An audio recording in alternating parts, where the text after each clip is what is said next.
परमात्मा पर तुम तभी यकीन कर सकते हैं जब तुम स्वयं पर यकीन हो, क्योंकि परमात्मा बाहर नहीं तुम्हारे भीतर ही हैं। ईश्वर ने हमें मस्तिष्क और शख्सियत में असीमित क्षमताएं और शक्तियां दी हैं। परमात्मा की उपासना हमारी क्षमताएं और शक्तियां का विकास करने में हमारी मदद करती है।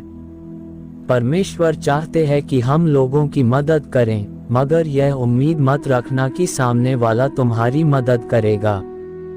पर हाँ, परमेश्वर उन राहों में तुम्हारी मदद करते हैं जिन राहों पर आप कमजोर और हताश हो जाते हैं। लोग हर रोज ईश्वर को महसूस करते हैं पर पहचानते नहीं।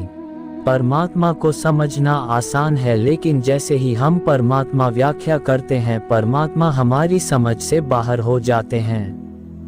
परमेश्वर को देखा नहीं जा सकता, पर महसूस हर जगह किया जा सकता है। परमात्मा पर तुम तभी यकीन कर सकते हैं जब तुम स्वयं पर यकीन हो, क्योंकि परमात्मा बाहर नहीं तुम्हारे भीतर ही हैं। ईश्वर ने हमें मस्तिष्क और शख्सियत में असीमित क्षमताएं और शक्तियां दी हैं। परमात्मा की उपासना हमारी क्षमताएं और शक्तियां का विकास करने में हमारी मदद करती है। परमेश्वर चाहते हैं कि हम लोगों की मदद करें, मगर यह उम्मीद मत रखना कि सामने वाला तुम्हारी मदद करेगा। पर हाँ, परमेश्वर उन राहों में तुम्हारी मदद करते हैं जिन राहों पर आप कमजोर और हताश हो जाते हैं। लोग हर रोज ईश्वर को महसूस करते हैं पर पहचानते नहीं।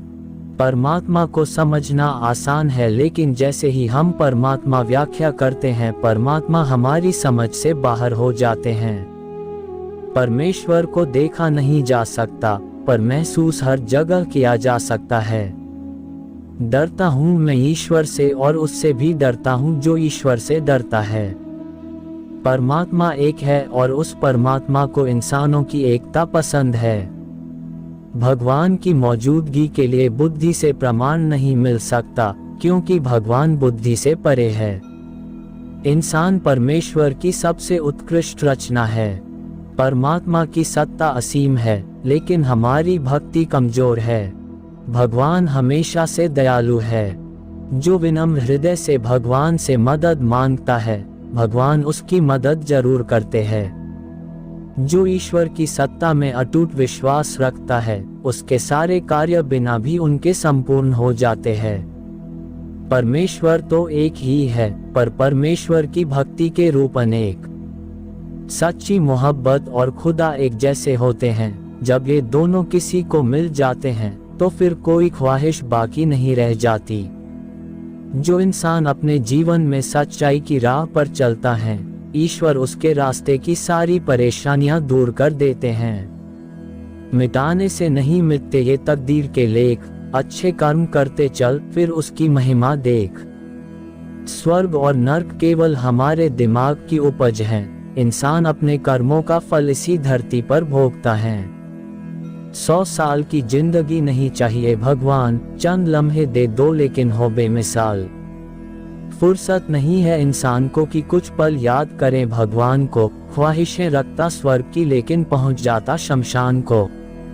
ईश्वर से नहीं करोगे तो भी कोई बात नहीं, लेकिन अपने द्वारा किए जाने वाले कर्मों से जरूर डरना, क्योंकि कर्मों के फल तो श्री राम और श्री कृष्ण को भी भोगने पड़े।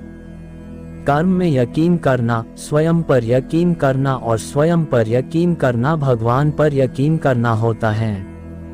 माँ बाप की सेवा ईश्वर की उपासना के समान है।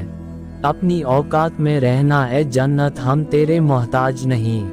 हम तो महादेव के चरणों में रहते हैं, वहाँ तेरी कोई औकात नहीं। परमात्मा का आहार अहंकार है, इसलिए अहंकार से बच के रहना। ईश्वर इतना निर्दयी और इतना निर्झरी तो नहीं हो सकता जो इंसान और इंसान के बीच ऊंच और नीच का भेद करे। भगवान जब इंसान का इम्तिहान लेते हैं, तब वो इंसान का और अधिक सामर्थ्य भी बढ़ा देते हैं, ताकि वो अधिक समझदारी और अधिक शक्ति के साथ आगे बढ़े। अगर तुम्हारे पास केवल भगवान है, तो तुम्हारे पास वो सब कुछ है जो आपको चाहिए। हम ईश्वर के अंश है। जिसको भी यह बात समझ में आ जाती है, उसके लिए कोई भी कार्य संभव नहीं रह जाता। किस बात का गुरूर करूं, भगवान आज मिट्टी के ऊपर हूं और कल मिट्टी के अंदर। कहते हैं जीवन की रेल का आखिरी स्टेशन ईश्वर का घर है, इसलिए ऐ मुसाफिर अच्छे कर्म कर। आलसी लोगों ने भगवान से कल नाम का एक दिन बनाने की गुजारिश की होगी। कर्म की जमीन पर फल के लिए श्रम तो तुम्हें ही करना ही पड़ेगा। ईश्वर तो केवल रेखाएं खींचते हैं, रंग तो तुम्हें ही भरना पड़ेगा। जो परमेश्वर के सामने झुकता है वो सबको अच्छा लगता है, मगर जो सबके सामने झुकता है वो परमेश्वर को पसंद है। आपकी मेहर पर शक नहीं है मुझे, ऐ परमेश्वर, शक तो ये है कि मैं आपकी मेहर के लायक हूँ या नहीं। परमात्मा ने हमें ये हाथ केवल प्रार्थना के लिए ही नहीं बल्कि मेहनत करने के लिए भी दिए है। केवल हाथों को जोड़े रखने से कुछ नहीं मिलने वाला, हमें इनका इस्तेमाल मेहनत करने में करना होगा। मैंने जो कुछ खोया वो मेरी नादानी है और मैंने जो कुछ पाया वो मेरे ईश्वर की मेहरबानी है।